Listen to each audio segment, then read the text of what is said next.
Assalamualaikum and greetings everyone. Today we will present our learner and learning assignment, which is designing, teaching and learning. We are required to adopt learning theories that we have learned in the semester. We are also required to design our activity with regards to the 5 learning principles we have learned. Our group members are consist of Muhammad Fadlan Irfan bin Muhammad Dani, Nur Shafika Natasha binti Baharudin, Rachel binti Harbin, and last but not least, myself, Shafi Zazani Munir bin Muhammad Kasih. Based on Pavlov theory, there are 4 elements that resemble classical conditioning theory. What I mean by this, here I provide you an example in a simple diagram. A dog were taken as an experiment to showcase how classical conditioning works. As we can see at the top, specifically before the conditioning, we can see that unconditional stimulus causes unconditional response to happen, which in this case the dog salivation. But when it comes to the neutral stimulus, which resembles by the whistle, didn't cause salivation for the dog, which is no conditional response react to the natural stimulus. During conditioning, both unconditioned stimulus and neutral stimulus, in this case both whistle and foot act together and cause unconditioned response, which is salivation in aim to create conditional response. After conditioning, the whistle, which is the conditioned stimulus, causes salivation to the dog, which means conditioned response happen. Classical conditioning is theory approach by Ivan Pavlov. Ivan Pavlov theory emphasizes change behavior. According to psychology, classical conditioning is a theory of learning discovered by Ivan Pavlov, which is a doctor from Russia. Pavlov revealed that we can produce a response by combining 2 stimuli, a natural stimulus and an artificial stimulus. In normal situation, this artificial stimulus does not produce any response. But when combined with a natural stimulus with many times, this artificial stimulus will eventually produce the same response as the natural stimulus. Classical conditioning is a theory that is in the stream of behavior psychology. Behaviorists, we believe that individual behavior is caused by different learning experience. One thing that is typical in classical conditioning is the natural signal before the reflex. Because of that, he devotes the rest of his career to learning this conditioning. There are 3 stages of how classical conditioning works.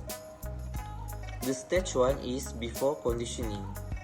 In this stage, the unconditioned stimulus produces an unconditioned response in an organism.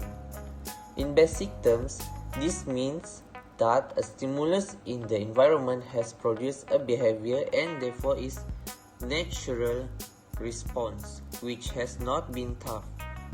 In this respect, no new behavior has been learned yet. The stage 2 is during conditioning. During this stage, a stimulus which produces no response is associated with the unconditioned stimulus, at which point it now becomes known as the conditioned stimulus. For classical conditioning to be effective, the conditioned stimulus should occur before the unconditioned stimulus rather than after it, or during the same time. Thus, the conditioned stimulus acts as a type of signal or cue for the unconditioned stimulus. The last stage is after conditioning. Now the conditioned stimulus has been associated with the unconditioned stimulus to create a new conditions response. Activities such as a word card, dialect build, and language game can be run into the classroom, which include the classical conditioning theory.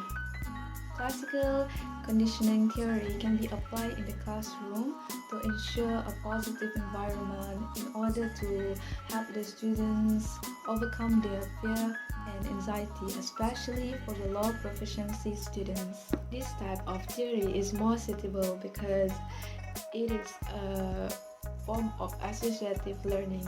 And there is one stimulus which called neutral, and there is another which has some meaning. To be realistic, it is like if the two stimuli are often presented together, the organism learns that they belong together, referred to Pavlov.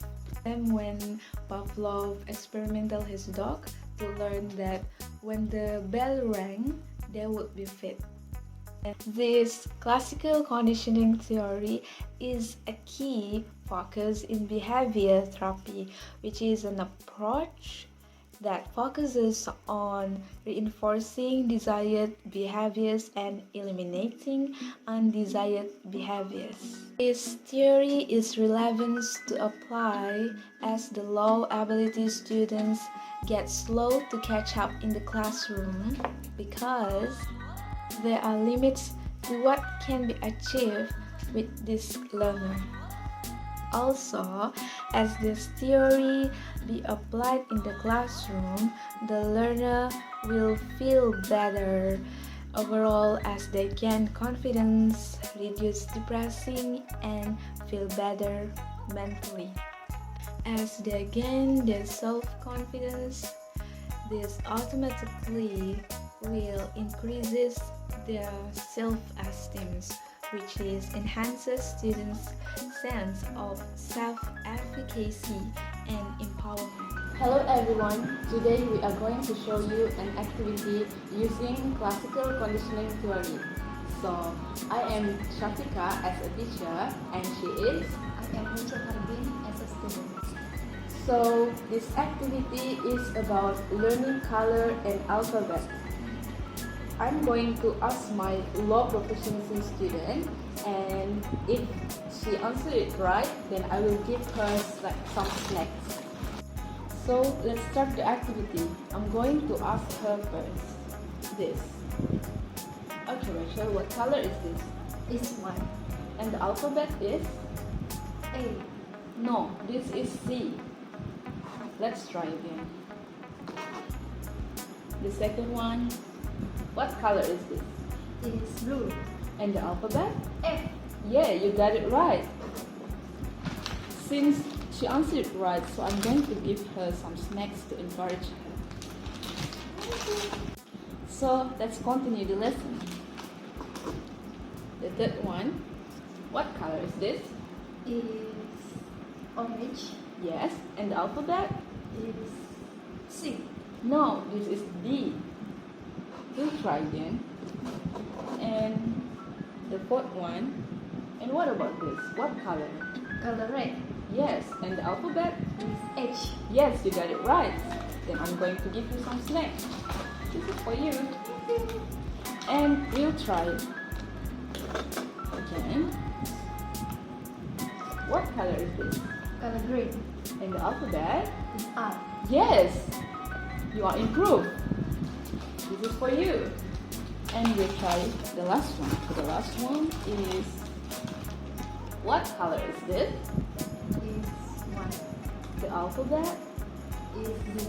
No, this is Y. Okay, so that's all for the activity today. Thank you. Among the purpose of the activities performed in the video is the mastery of colors and alphabets. That is the theory used in the theory classical conditioning. Through these activities and demos, we can teach weak students to use creativity as in the video, so that they can understand the lesson and remember it. We can see that the teacher used creativity to teach, such as asking the student about colors and alphabets.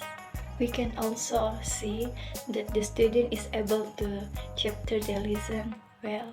The teacher also gives the student a gift when the student answers correctly, and we can see the student is getting motivated to learn. Therefore, we choose classical conditioning theory in learn and learning.